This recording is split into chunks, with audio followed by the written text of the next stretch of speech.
할렐루야. 정말로 오래간만에 왔습니다. 그렇죠? 작년에 왔는데 또 왔어요. 근데 오늘은 조금 부담이 되네요. 그렇죠? 유명하신 부흥사 목사님께서 그 자리에 딱 앉아 계시다가 좌정하고 계시니까 엄청나게 부담이 됩니다만은 그래도 말씀을 전할 것입니다. 여러분, 오늘 성회의 주간이 예수 새생명 부흥협의회입니다.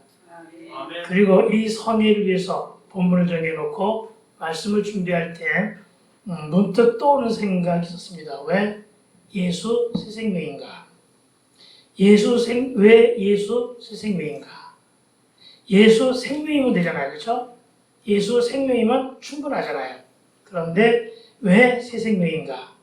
누구나가 다 예수를 영접하고 내 생명의 주인으로 영접했고 예수 믿고 구원의 확신 속에 천국을 소망하는 모든 자들에게 세상의 썩은 동아줄이 아닌 생명의 말씀인 말씀의 동아줄만을 붙잡으면 다 생명을 얻은 자들인데 왜 하필 새생명인가?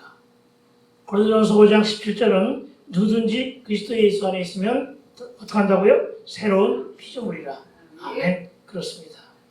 찬송가 436장은 이렇게 말합니다. 나 이제 주님의 새 생명 얻은 것.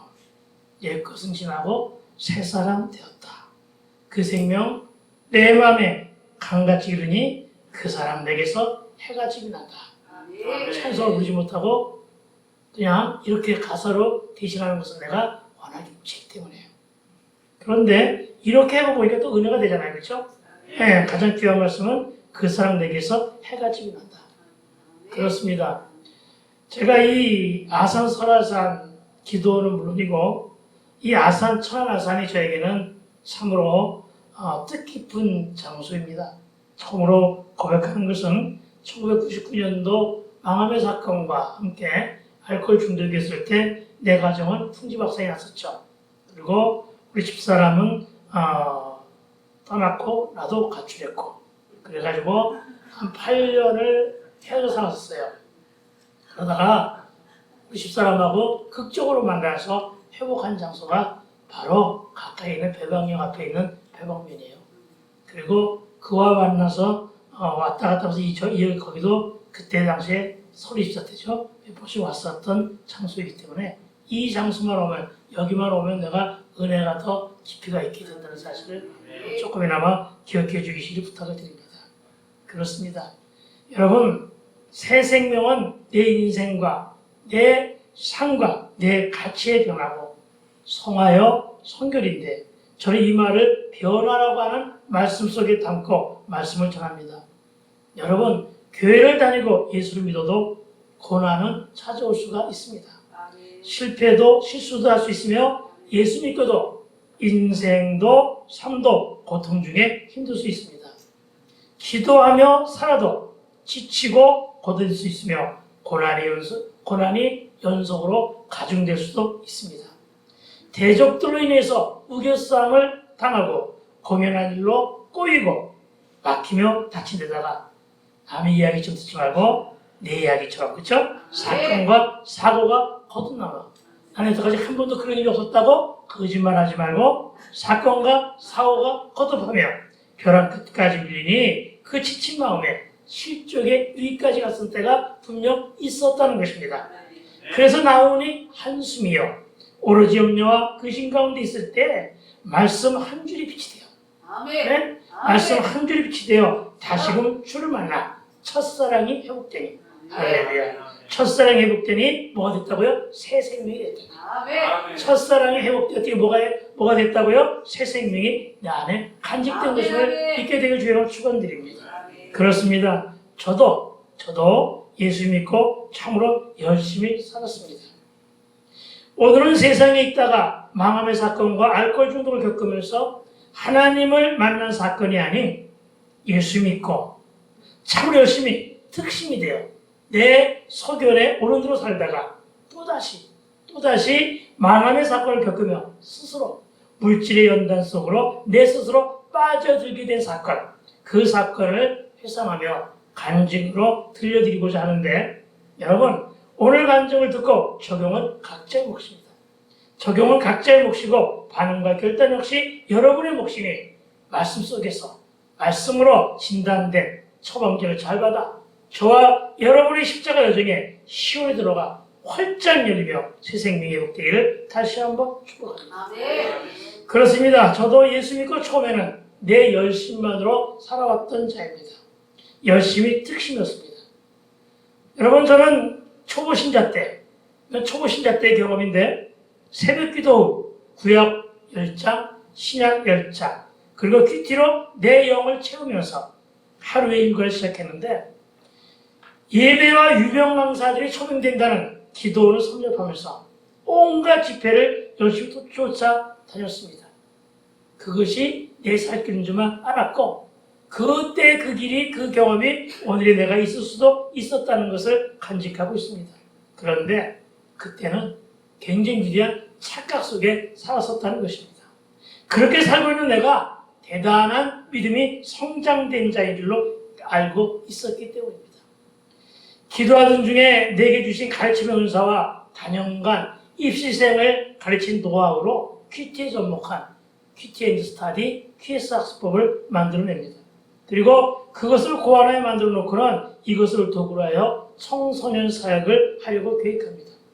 그리고 그때는 이미 과외의 길이 활짝 열려 수입이 좀 있었을 때인데 그 당시 과외하며 모은 돈으로 가락시장 부근에 있는 올림픽 아파트 주변에 논술 과외학원을 열게 됩니다.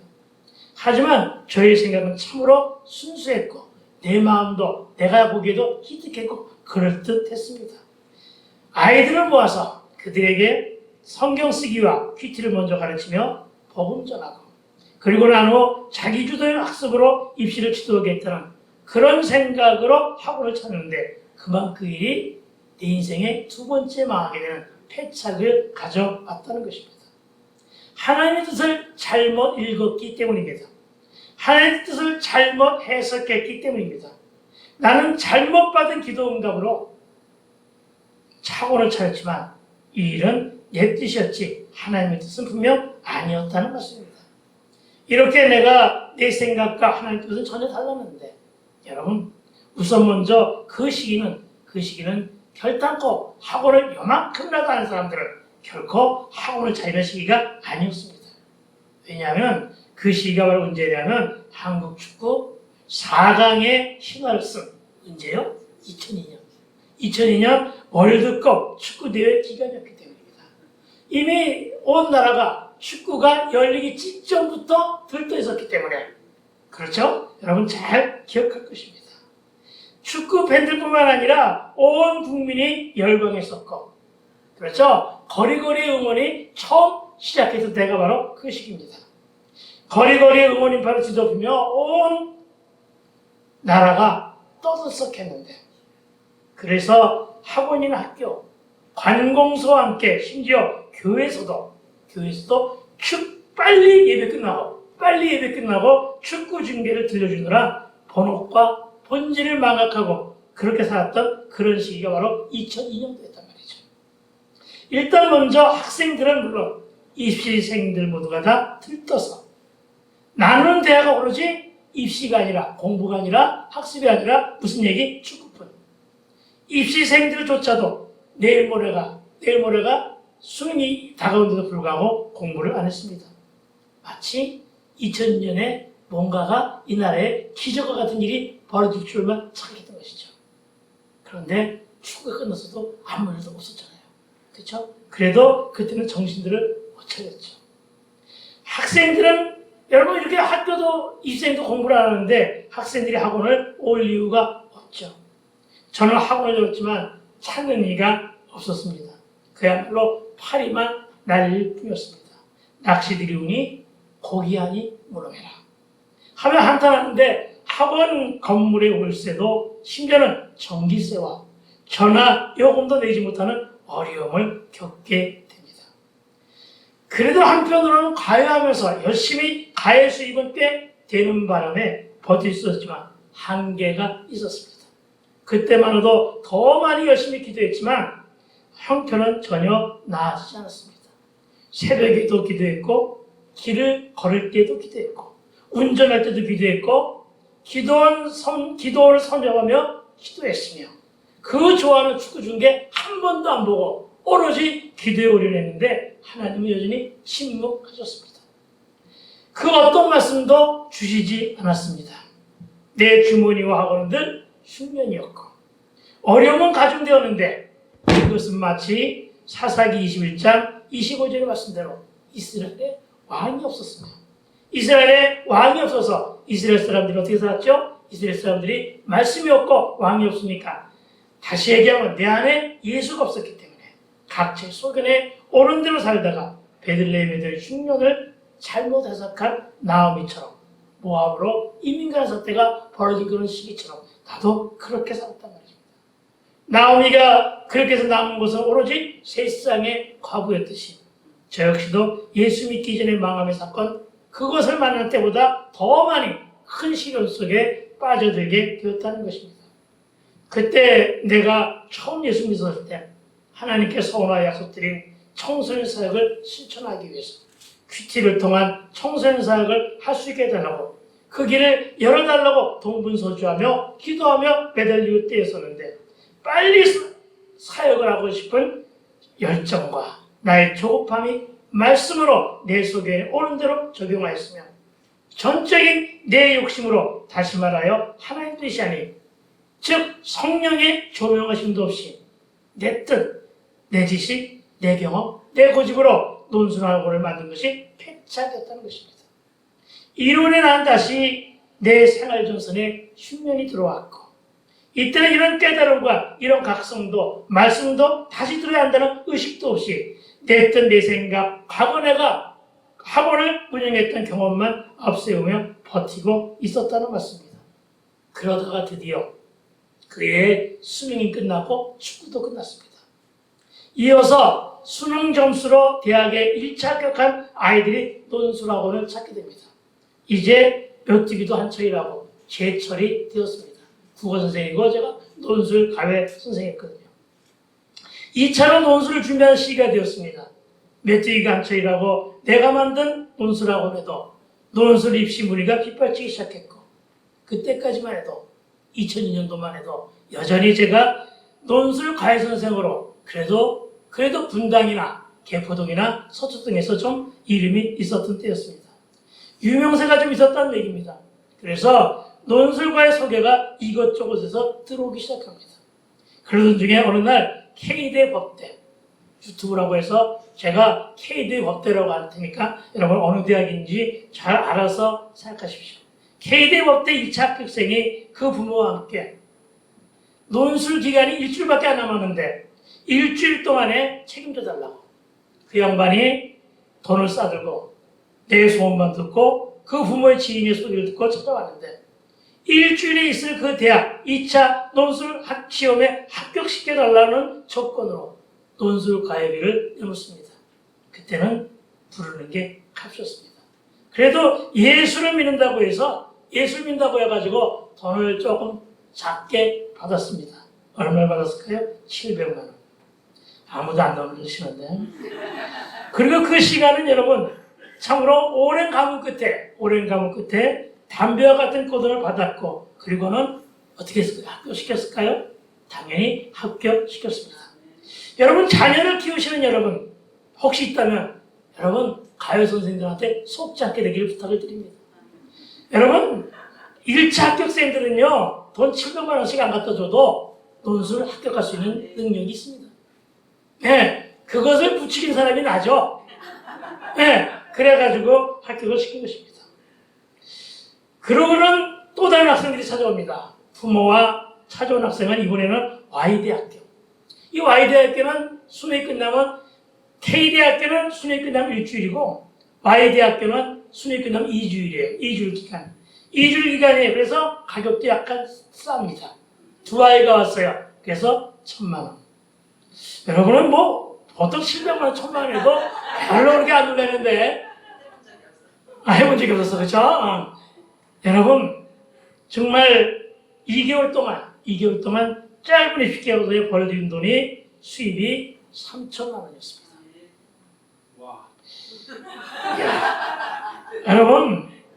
여러분은 정말 돈이 많아가지고 2개월에 번 돈이 3천만 원이라고 하지만 여러분 3천만 원에 놀라지 않는 여러분, 우리 청년들에게 처음 연봉이 3천만 원이면 대단한 거예요. 처음 연봉이 3천만 원이면 장악할 만한 수입이 나오는 거예요. 그걸 2개월 만에 벌었다는데 어떻게 꿈쩍도 안 해요, 그래? 대단하십니다. 1년이 아니라 2개월인데. 그렇죠? 2000년 초의 물가에 대비해 지금과 비교하면 3천만 원 꽤나 큰 돈입니다. 그런데 어쨌든 논술 시험 시기가 끝이 나고 막상 번 돈의 결산을 하면서 저는 그만 황당한 사건을 만나게 됩니다. 그것은 벌기는 3천만 원을 벌었습니다. 그런데 그 돈을 제가 허튼 데 썼을까요? 아니요. 술은 안 먹었으니까요. 담배도 안 폈으니까요. 허튼 데 쓸 일이 없죠. 그렇죠? 그런데 허튼 데는 하나도 안 썼는데 여러분 어떤 사건이 벌어졌느냐? 돈은 돈대로 하나도 없어요. 주머니는 텅 비어 있어요. 월세는요 여전히 밀려 있어요. 날마다 전기세 안 내면 끊는다는 도급장은 날아오고 있어요. 주머니와 통장은 비어 있었고 1년간 적자율이 생기기 전 그대로 남아 있었다는 결론이 제 결산이었습니다. 그야말로 저에게 해와 달과 별이 한꺼번에 떨어지는 듯한 큰 충격과 고난이 다시금 나를 찾아온 사건이고 남은 것은 그야말로 베들레헴에 찾아온 흉년 그 자체였다는 것입니다. 여러분, 이게 상식적으로 이해가 되느냐는 말입니다. 참으로 한심했습니다. 내가 내 자신 이 상황을 이해할 수가 없는데 다른 사람 그 누가 이 사건을 이해할 수 있었겠느냐는 것입니다. 이런 황당한 사건을 만난 그때 저는 두 가지의 선택의 기로에 놓일 수밖에 없었습니다. 하나는 이제 다 끝났으니까 애굽으로 돌아가자. 그리고 나의 실패를 한탄하면서 다시 옛날 모습으로 들어가자. 그래서 술과 함께 허탄 생활로 내 속을 살리든가 아니면 다시 무릎 꿇고 주여 나에게 세우소서. 어찌입니까? 주여 나에게 왜 이러십니까? 하며 하나님께 탈하고 매달리는 일뿐이었습니다. 그런데 그때 문득 내 마음에 성경에 기록된 하나의 사건이 스쳐 지나갔습니다. 그 사건이 바로 뭐냐? 창세기 21장 8절 이하에 기록된 말씀입니다. 무슨 말씀이죠? 아브라함이 이삭을 얻은 후에 하갈과 이스마엘을 내치는 사건이 기록되어 있습니다.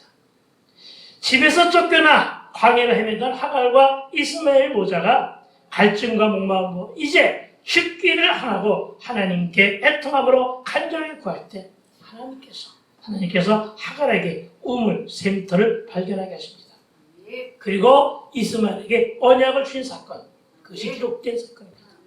여러분, 사막을 살아가는 사람들, 광야를 살아가는 사람들은요, 자기들끼리 표시로 우물이 있는 곳을 표적으로 해준다고 합니다. 그러니까 하갈도 역시 사막에 있었던 사람이기 때문에 분명 그 표시를 알고 있는 사람입니다. 그런데 성경은 그렇게 말합니다. 하나님의 그의 눈을 가리사. 여러분, 영적인 눈이 어두워진 하갈은 같은 사막을 사는 사람임에도 불구하고 하나님께서 그 눈을 가리자 물을 발견하지 못하고 죽을 지경에 이르게 된 것입니다. 그렇습니다. 여러분, 하나님의 눈을 가리니 아무것도 구별이 안 된 것처럼 내가 선주로 생각했던 내 스스로의 착각과 내 조급함과 빨리 무언가를 보여주고 싶었고 무언가 해내고 말겠다고 하는 세속적인 욕망으로 내 눈도 역시 멀어 있었다는 것입니다. 내 고집대로 예수 없이 행한 모든 일이 다 내가 스스로 연단의 길을 자초했던 것입니다. 그러니까 여러분, 왜입니까? 하지 말라는 것입니다. 말씀 한 절 나에게 주어지면 말씀으로 내 삶과 내 인생과 나에게 닥쳐온 사건과 사고를 여러분 반응하고 점하고 진단하고 처방을 내리면 해결의 문제가 생길 줄로 믿습니다. 그렇습니다, 여러분. 이 황당한 사건의 이면에는 하나님께서 내게 주시는 메시지가 있겠구나 하는 생각을 했고 또 이미 나에게 선포하신 말씀이 하나 있었습니다. 신비한 체험을 통해 나에게 주신 말씀 뭐요? 신명기 8장 16절은 저에게 이미 이렇게 말씀하셨습니다. 뭐라고 말씀하셨느냐? 내 열조도 맛보지 못한 만나 하늘의 만나의 말씀을 오늘 광야에 있는 너에게 먹여주신 이유가 너를 낮추고 시험하여. 제가 무엇을 잊어먹겠습니까? 낮추고 시험하는 과정이 있을 것이다라고 하는 걸 예감하며 살았음에도 불구하고 저는 이걸 까마득하게 잊어먹고 하나님의 말씀을 까마득하게 잊어먹고 제가 내 경험대로 살았던 것을 갖다가 오늘 그날 이 말씀과 함께 창세기 말씀과 함께 깨닫게 된 것입니다. 내가 기도하며 내가 내 생각대로 적용하며 너무 조급하게 서르다가 이런 일을 당했던 것입니다. 그래서 이 문제를 풀기 위해서 이 문제를 영적으로 풀기 위해서 하루 정도 금식하겠다고. 그러니까 참 인색한 거예요. 하루 정도 금식하겠대요. 참 어리석은 거죠. 하루 정도 금식하겠다고 올라간 것이 경기도 가평에 있는 K금식 기도원이었습니다.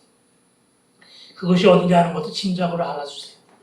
그곳은 하루 5차례 집회가 있는데 저는 그 집회에 앉아서 다른 사람들과 함께 찬송을 부르고 있었는데 참으로 재미있는 것은 처음 부른 찬송이 바로 337장이었고 그리고 내내 부르는 찬송이 전부 다 회개의 찬송이었어요.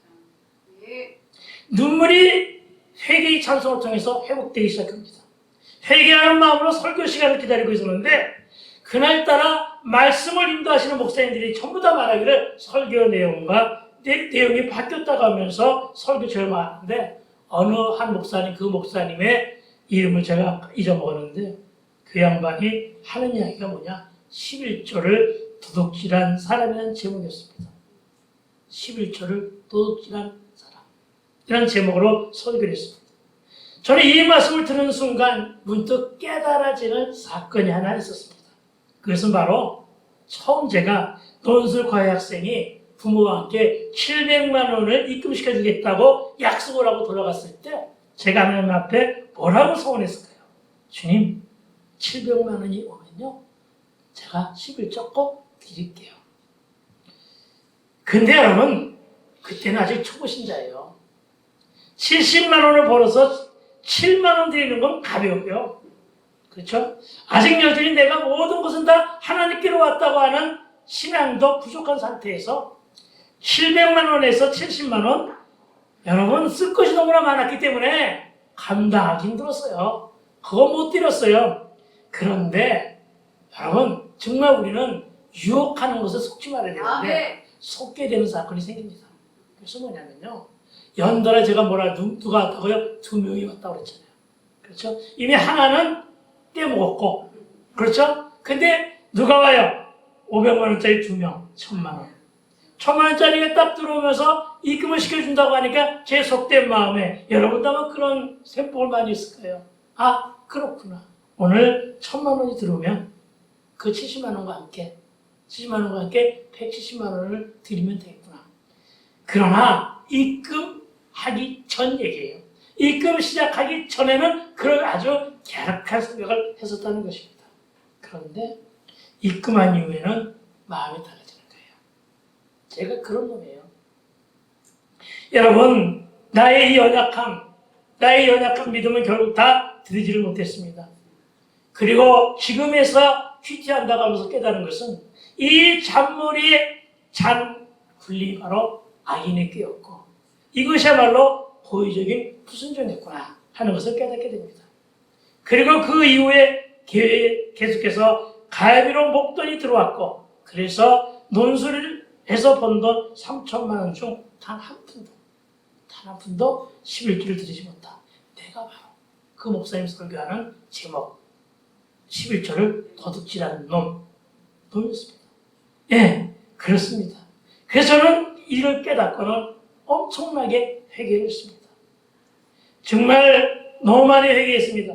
그리고는 하루의 금식이 아니라 날짜를 정해놓지 말고 하나님께서 끝하실 때까지 금식하기로 결단하며 순종합니다. 하루의 금식이 이틀이 되고 이틀의 금식이 3일 되더니 금식 기간이 10일로 연장되고 금식 후 10일밖에 금식 못했어요. 그리고는 금식 후 보호식과 함께 한 열흘 더 기도원이 있었고 그야말로 하나님과만 독대하며 오로지 말씀과 기도에만 올인하여 기도원에서 한 35일 만에 세상으로 내려옵니다. 그러나 내려올 때는 은혜 충만, 성령 충만으로 내려가는데 내려와서 닥친 현실은 갈등 충만이었습니다. 기도원으로 올라갈 때보다도 더 황당한 사건이 나를 기다리고 있었습니다. 기도에서 내려온 나는 딱히 갈 때는 갈 곳이 없었으니까요. 지금이나 집사람하고 보험자회를 만들어 놓고 기업도 주신 기업으로 교회도 하고 있지만 그때는 갈 곳이 없었어요. 그래서 그때는 거의 학원에서 먹고 자고 있었습니다.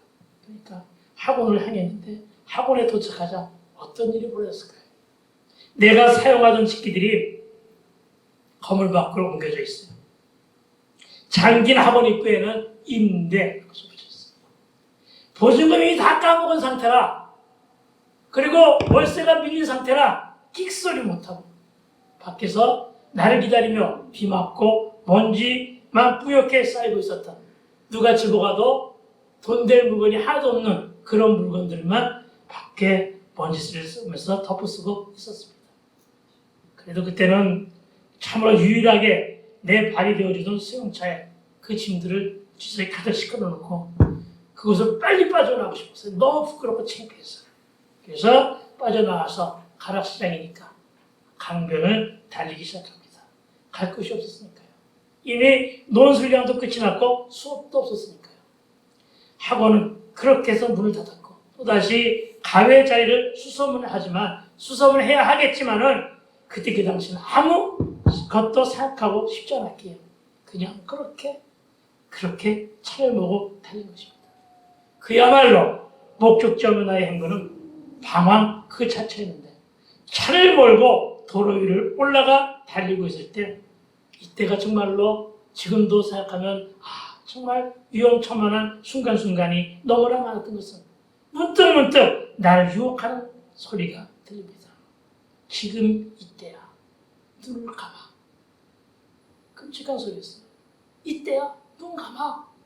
눈 감으면 어떡하라고요? 눈 감으면 교통사고가 유발되겠죠. 그렇죠? 교통생각을 가장해서 자살해 하는 충동이 그냥 눈 감아. 지금이야. 하는 얘기였습니다.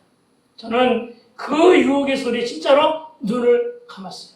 그런데 뒤에서 빵 하는 소리 때문에 늘 번쩍 뛰는 거죠. 왜? 나도 모르는 사이에 중앙선을 출구하니까 뒤에서 오시는 아주 마음씨 좋은 운전수가 빵 하고 눌러주는 바람에 정신이 번쩍 하다 보니까 나도 차 중앙선 하면서 이제 돌아오는 거죠. 죽기 싫은 거죠. 유혹에 넘어갔어도.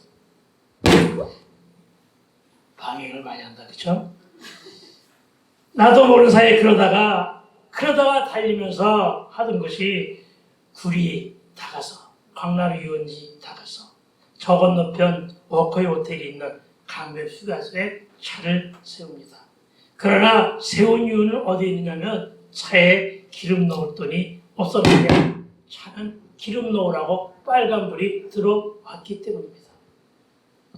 여러분, 출렁이는 강물을 쳐다보니 내 인생이 참으로 한없이 가엾고 이제 어떻게 하나 막막했고 살고자 하는 여력도 이제는 지치고 힘들다는 생각뿐으로 운전석에 하염없이 앉아있는데 예전에 어거스틴이 들었다는 성경을 펴라 하는 말을 진짜로 제가 마음속으로 듣게 됩니다. 그리고 그 순간 늘 지니고 다니던 운전할 때 나도 늘 조수석에 늘 가지고 다니던 성경을 펴니다. 그리고 핀 곳이 바로 이사야 43장 1절의 말씀입니다. 우리 1절 말씀 한번 함께 읽어볼까요? 시작. 야곱아 너를 창조하신 여호와께서 지금 말씀하시느니라. 이스라엘아 너를 지으신 이가 말씀하시느니라. 너는 두려워하지 말라.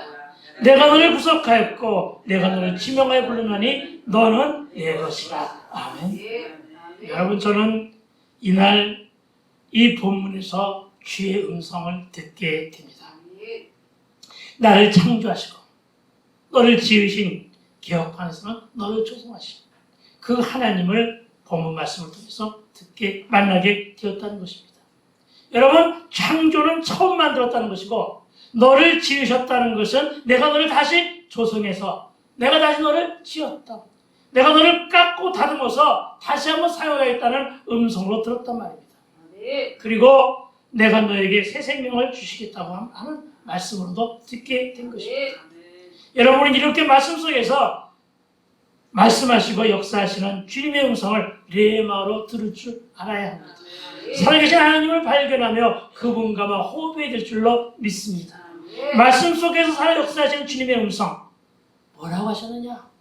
주머니에는 5만도 채 안 되는 나를 향하여 차에 기름이 떨어졌고 갈 곳이 없는 나에게 주님의 음성은 뭐라고 하셨느냐? 너는 뒤로 말라. 이렇게 말씀하십니다. 이것은 나에게 또 하나의 세미한 주님의 음성이었습니다. 막연하지도 않았습니다.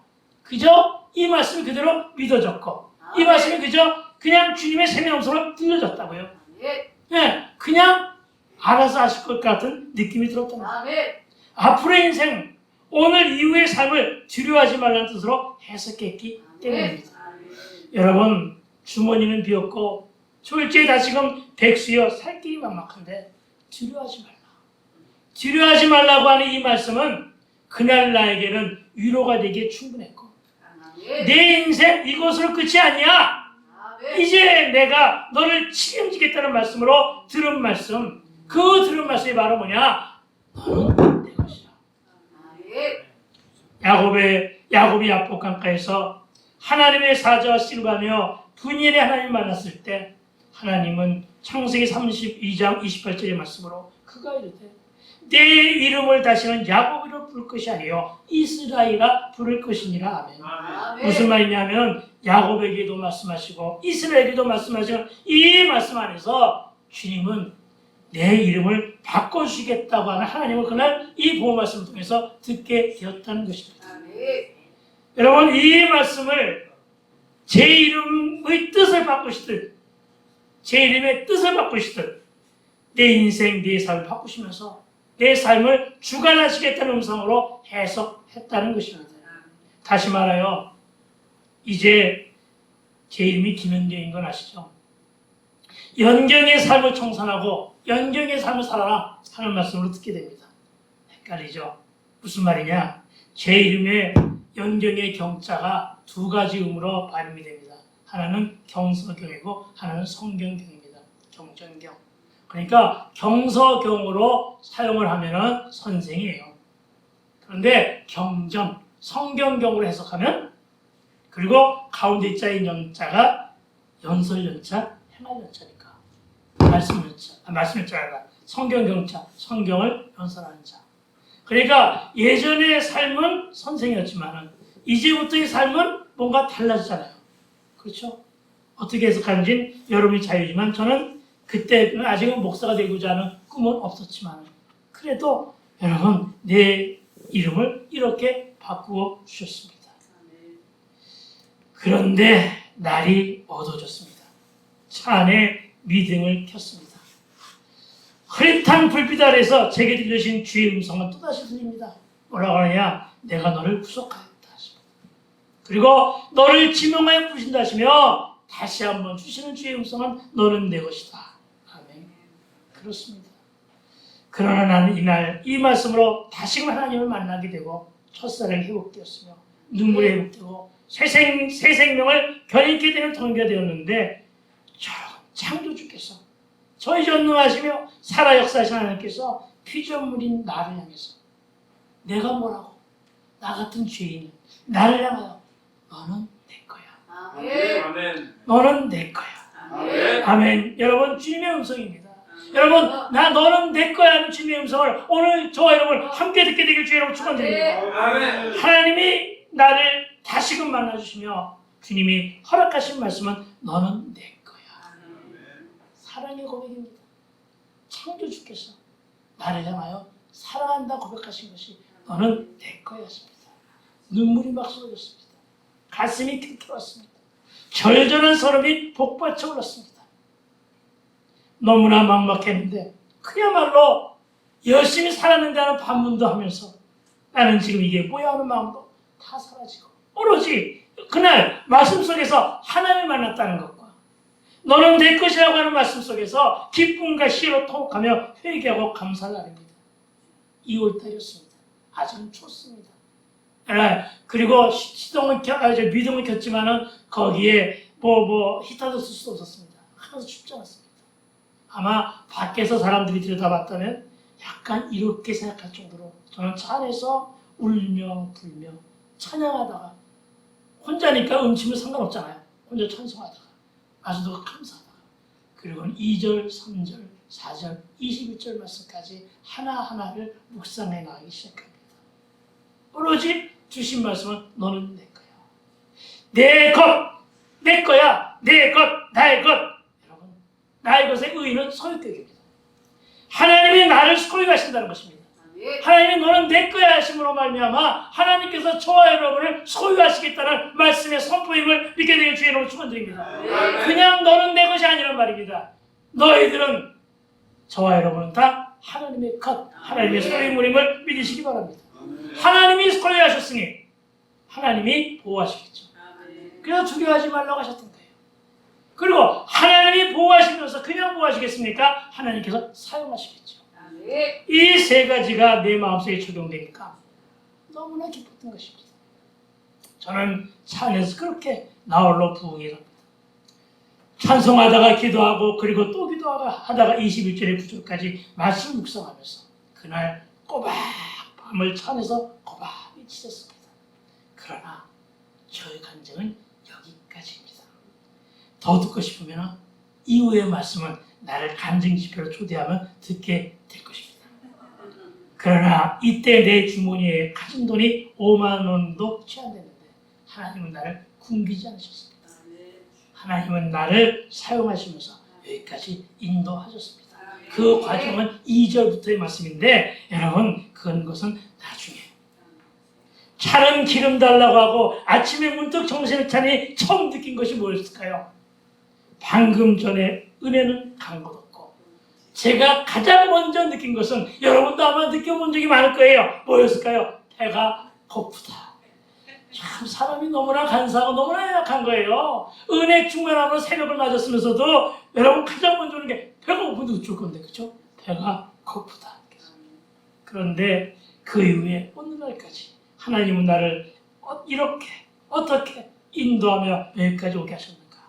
그것을 말씀 한 줄 한 줄을 내 삶, 내 인생, 내게 주신 사건과 문제를 묵상하며 해석하며 또 귀 뒤로 녹여낸 강의 설교로 풀어낼 것인데 이것이 바로 내적 주의 사역입니다.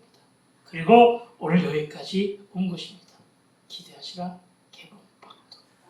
그야말로 해와 달과 별이 떨어지는 사건을 제가 만난 사건이고 절망적인 사건을 만났을 때 그래서 기도조차 할 수 없을 정도로 수임받겠을 때 주님이 나에게 주신 말씀으로 고비 때마다 이 말씀은 여전히 은혜로 힘을 얻게 되고 새 힘으로 새 용기로 새 생명을 얻은 자로 다시 일어서게 하심을 믿으시기 바랍니다. 여러분 이처럼 내가 만난 말씀이 귀한 것입니다. 여러분 다른 사람이 만난 말씀도 귀하지만 여러분 나에게 직접 주신 말씀이 귀한 것임을 믿으시기 있기를 주님으로 축원드립니다. 여러분 로고스로 선포된 말씀을 레마로 받아보는 순간 저와 여러분의 삶과 인생이 달라짐을 믿으시기 바랍니다. 그러나 달라진다는 것은 변화입니다. 참으로 저와 여러분의 인생과 삶의 가치관이 인본주의에서 신본주의로 세속적인 가치관에서 성경적 가치로 이제 누가 툭 건드리면 오직 예수 생명, 연단이 와도 이 생명, 평강 가운데 오직 예수의 생명으로 살아야 될 줄로 믿습니다. 내 삶의 결론이 예수가 되어야 하는데 그리하려면 생명의 말씀이 내 심령 안에 뿌리 내리고 오로지 말씀이 내 삶과 내 인생의 내비요 이정표로 말씀이 내 발의 등이 되고 내 가는 길에 빛이 되도록 오로지 말씀에 붙들려 말씀이 인도하는 대로 살아감으로 새 생명 얻은 자답게 새 생명 얻은 자답게 그렇게 살아가게 해달라고 오늘 우리 이것을 위해서 기도하자는 것입니다. 여러분 야곱이 이스라엘로 이름이 바뀌었습니다. 여러분 이름이 바뀐다는 것은 뭘 뜻한다고요? 가치관과 함께 삶이 바뀌고 인생관이 바뀐다는 것입니다. 그렇다고 저와 여러분 모두가 계명을 하자는 말은 아니잖아요. 이름값 하며 좀 살아보자는 것입니다. 아멘. 성도는 성도답게 살아보자는 것입니다. 은혜를 받았으나 은혜를 받은 자답게 살아보자는 것입니다. 믿는 자답게, 자녀면 자녀답게, 직분자는 직분을 맡았으면 직분자답게, 목사면 목사답게, 그렇게 살아 새 생명 얻은 자답게 주님이 기뻐받으시는 그런 삶을 살도록 이끌어달라고 기도하십시다. 아멘. 여러분, 사건을 주시는 이유가 있고 낮추고 시험하는 이유도, 더 나아가 뜻하지 않은 여러 가지 문제가 주는 이유도 다 나에게 말씀을 들려주시기 위한 하나님의 뜻이라는 사실을 잊지 맙시다. 아멘. 그래서 오늘도 다시금 선포합니다. 저와 여러분, 말씀으로 돌아가십시다. 아멘. 저와 여러분, 말씀이 대안입니다. 말씀 안에서 역사하시고 아멘. 내 안에서 새 생명을 주시고 아멘. 원하시는 주시고자 원하시는 그 하나님을 만나야 합니다. 아멘. 말씀이 내 삶에, 내 인생에서 내 비전에 반응하고 접목하여 말씀으로 진단되고 아멘. 말씀으로 처방전을 내려 성령님의 조명하심 따라 살다 보면 풀리고 뚫리며 아멘. 열려지는 형통의 복을 누리게 될 것을 굳세게 믿고 오늘 아멘. 우리 이를 위해서 함께 기도하기를 부탁을 드립니다. 아멘.